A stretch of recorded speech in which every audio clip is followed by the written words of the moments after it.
looking at the fact that the ANC is inching closer, just a couple of hours away to its 110th birthday. What kind of ANC is going to its 110th birthday?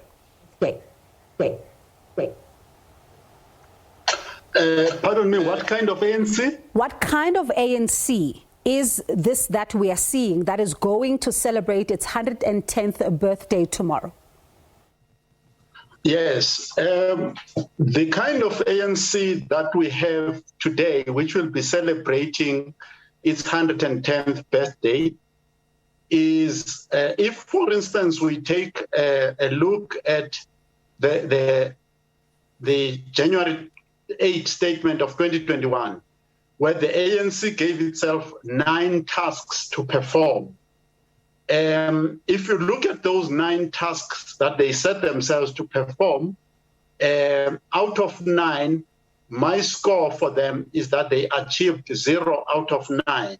So the ANC that we see today is an ANC of minimal performance in terms of delivering on what it sets itself to do within the ANC. So the things that they said they want to do among themselves and for the success of the ANC, they state in public what they are going to do, but they are unable to do. Secondly, the ANC that we see today is the ANC that has been reported in the Zondo Commission and elsewhere, specifically that the ANC has benefited from state capture and the proceeds, the financial proceeds of corruption.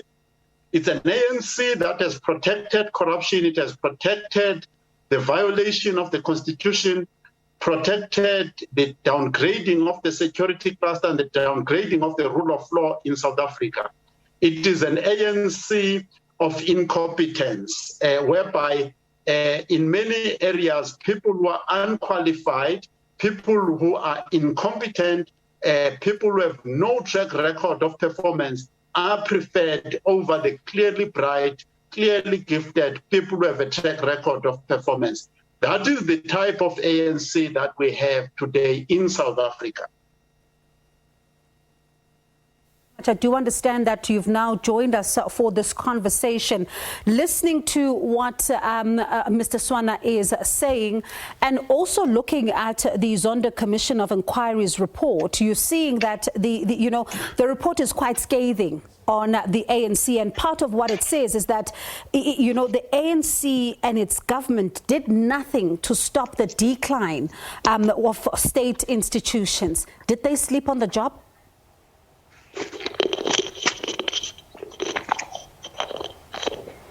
Professor Tefo, I'm not sure if you are able to hear me. Oh, I hear you pretty well. I wasn't sure the question was directed to me. Oh, it's for you. Thanks. It's for you. Yes. Thanks, sir. They really didn't sleep on the job, not at all. They never lacked advice. They were impervious to positive advice. They were consumed by the arrogance of power. They knew pretty well prior to taking over that there was what's called sins of incumbency. We should have done better, by the way, given that we're the last, at least, to be freed on the African continent. And we are a disappointment to many, those who looked up to us up north. And on that basis, let us not blame the stars. Let's blame ourselves for the mess in which we find ourselves in. They didn't sleep on the job. Deliberately and intentionally, they ran down this country despite all good advice given to them, even by their own, by the way, within the ranks of the ANC. There were men and women of courage, men and women of substance. May I also invoke the name of Bishop Tutu and the 101 elders in the ANC who went out of their way to say, maybe it's time we speak from outside the ANC as the elders to say, surely, this isn't good for the country and even for the so-called glorious movement. Yes, indeed, once upon a time, it was a glorious movement, but its end is well and nigh, as far as I'm concerned. Professor Tefo, this is an organization that's talking about renewal. It's been talking about renewal and unity for quite some time. You think back to 2004. The title of the message of the January 8 statement was the year of renewal. The Freedom Charter in 2015 and unity in action. In 2020, the year of unity. These are some of the titles that we've seen over the years. I wonder, according to you, what is stopping the ANC from really implementing this unity that it keeps talking about and this renewal process that it's now speaking of? The ANC, I said then, I'm willing to repeat myself, is so fractured that it cannot save itself from itself.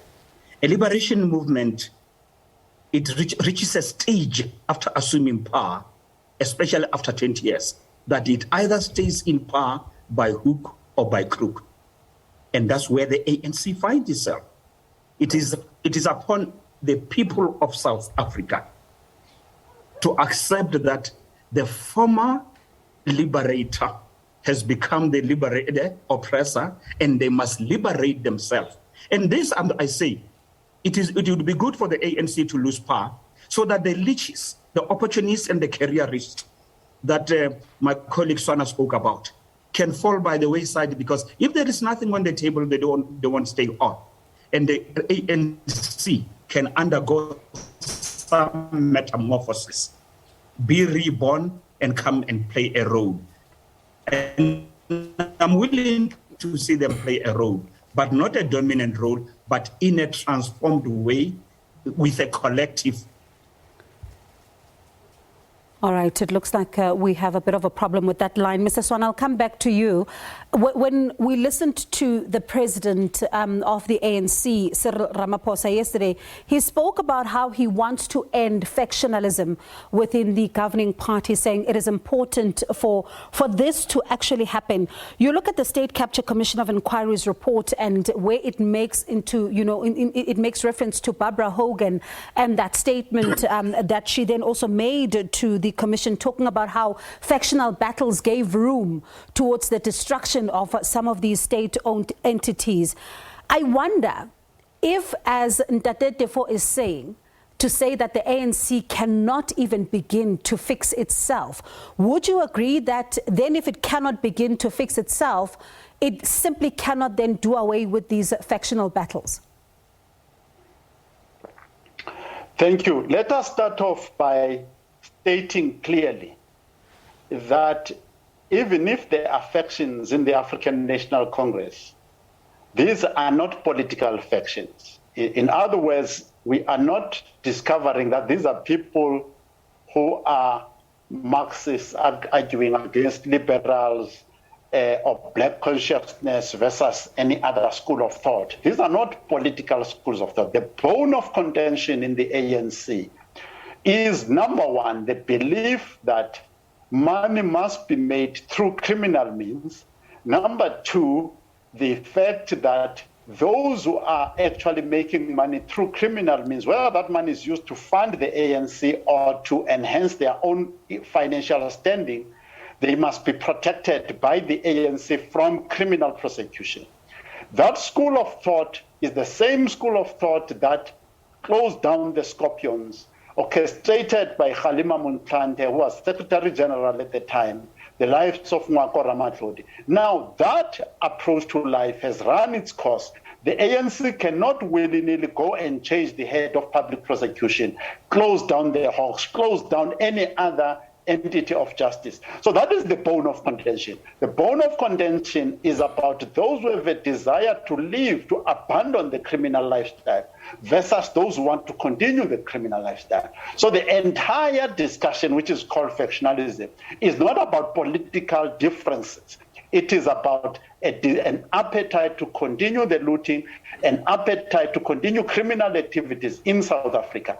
Therefore, that is insoluble. You cannot have unity, you cannot have reconciliation if the item on the table is whether you are going to continue criminality. The last comment I'll make on this is that Zondo has actually declared that the ANC itself has been a beneficiary of the criminal proceeds of state capture. which then means that the people at the top of the ANC actually endorsed very many schemes of extracting funds illegally from the state into the ANC, and so on and so forth. Professor Tefo, at the back of that, even if the ANC were to come out and say that it's really going to do better when it comes into dealing with the issues of corruption, as it has been saying, and you look at the Zondo Commission's report, it also even talks about the money that came through Bosasa, and it says that this is money that was not necessarily clean money. There's no way that they were given clean money from Bosasa. Can the ANC ever shake itself of the stigma now that has been attached to it when it comes to corruption, even when it talks tough against corruption, as it is with some of the leaders doing now? I don't think even the president is convinced that he can redeem the ANC with all the goodwill under the sun. He's just like a general who cannot say to the foot soldiers, we are beaten, we are defeated. He knows in the heart of his heart that it is a broken movement that can no longer be redeemed or saved. And I'm glad that many, the elders, the diehards, are accepting that fact.